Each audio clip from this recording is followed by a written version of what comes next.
Mbola faly miarabantsika rehetra indray ry havana malala rehetra amin'ny tompo mahatratra ity asabotsy fa 7 ny volana septambra taona 2024 ato anatin'izao sakafom-panahy izao ary ibanjinantsika ny loha hevitra manao hoe velon'ny finoana ny mpino hivavaka isika ry havana raha io misaotra anao hatrany izahay ny amin'ny fitiavanao sy ny fitantananao anay misaotra tompo fa ny zavatra rehetra miara-miasa asoa izay tianao Andriamanitra ray. Misaotra ihany koa ny amin'ity fotoana ity izay omenao indray.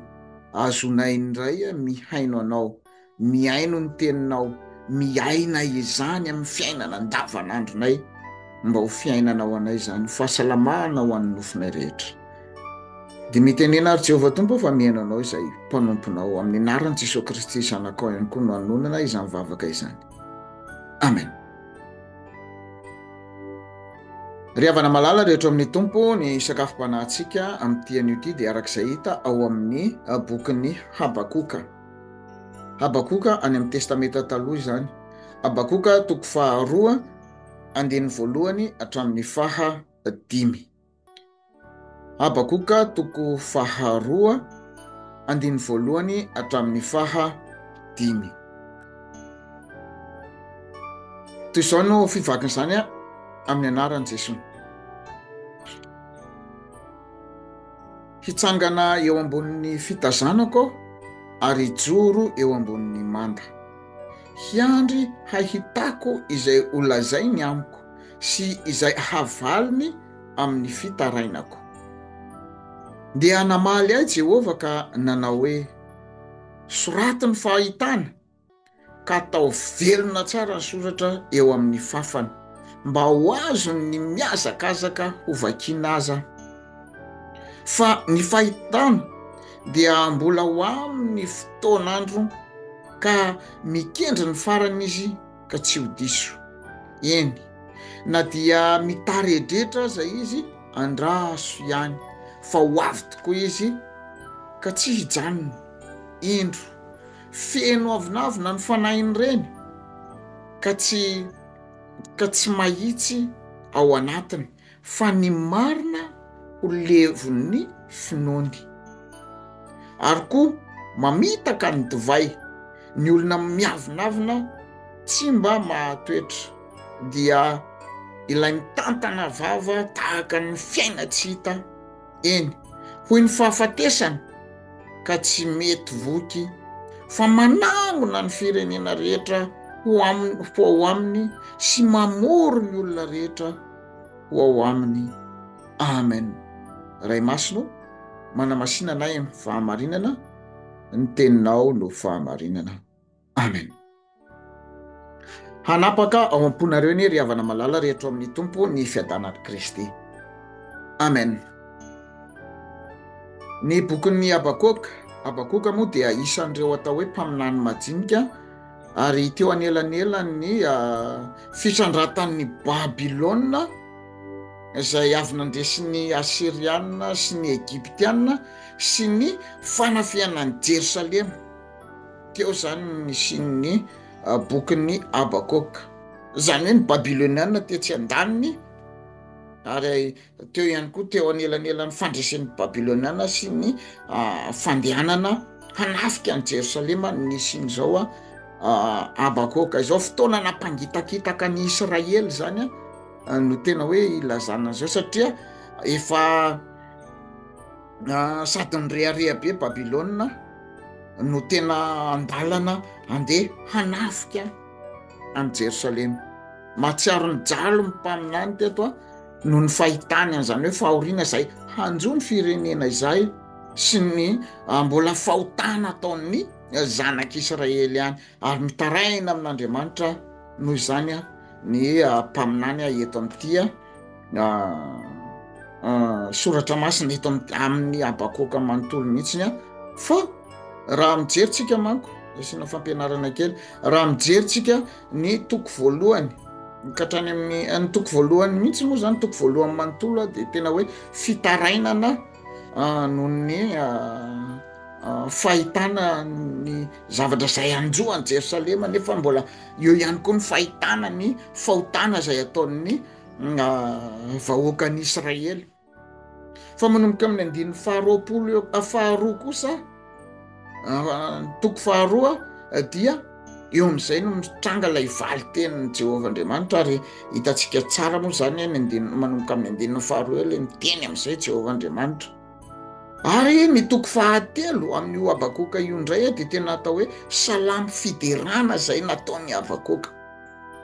Ao anatin'ny toko faharoa isika eto toko faharoa andiny voalohany hatramin'ny fahadimy zany ny sakafom-panahintsika amin'ity ary Habakoka mpaminany izay nitaraina tamin'i Jehovah Andriamanitra noho ny faharatsiana sy noho ny tsy fahamarinana teo amin'ny vahoaka Israely ary nampanantena nefa Andriamanitra fa ho avy ny fitsarany aroa izy ny marina dia ho velona amin'ny finoana. Ary io teny io ry havana ny maneho finoana izay mipetraka ao anatin'ny Habakoka ary natonga anazy niteny tamin'ny zanak'Israely, niteny tamin'ny vahoakan'ny Israely tsy amin'ny herin'olombelona no ahazoana fahavelomana sy famonjena fa noho ny finoana an'Andriamanitra. Ary noho izany indrindra ry havana no hanomezana izao afatra izao amintsika ary ny afatra voalohany dia izao hoe miandrasa amin'ny faharetana. Teny fikasana zany zay le ambarany ato amin'ny zafady indrindra tsy dia salama tsara ato amin'ny andininy faharoa ny andininy fahatelo moa zany tena ahitana an'izany eo amin'ny tapany faharoa eo eny na dia mitaredretra aza izy andraso ihany tena antsoin'Andriamanitra atsika hanapaharetana miandrasa ny faharetana. Ry havana malala rehetra ao ny tompo ny mpino ny miaina faharetana sy fitokiana an'Andriamanitra ny tena atao hoe mpino. Raha vadika izany teny izany dia izao hoe ny mpino tsy manana faharetana tsy manana fahatokiana an'Andriamanitra ny atao hoe mpino sadasady na hoe tsy tena mpino fa mpino mitafiodin-janak'ondry nefa ao anatiny ao kay ambody. Ry havana malala rehetra amin'ny tompo ny amin'ny soratra masina raha teo dia tena miteny amintsika hoe manana faharetana izay maharitra hatramin'ny farany no vonjena. Tsika malagasy miteny an'izay hoe izay maharitra vadin'andriana miandrasa amin'ny faharetana ry havana, mahareta amin'ny fahoriana, mivavaka aza mitsahatra. Ny faharoa ry havana dia izao aoka tsy ho feno avinavina ianao, aoka tsy ho feno avinavina ianao.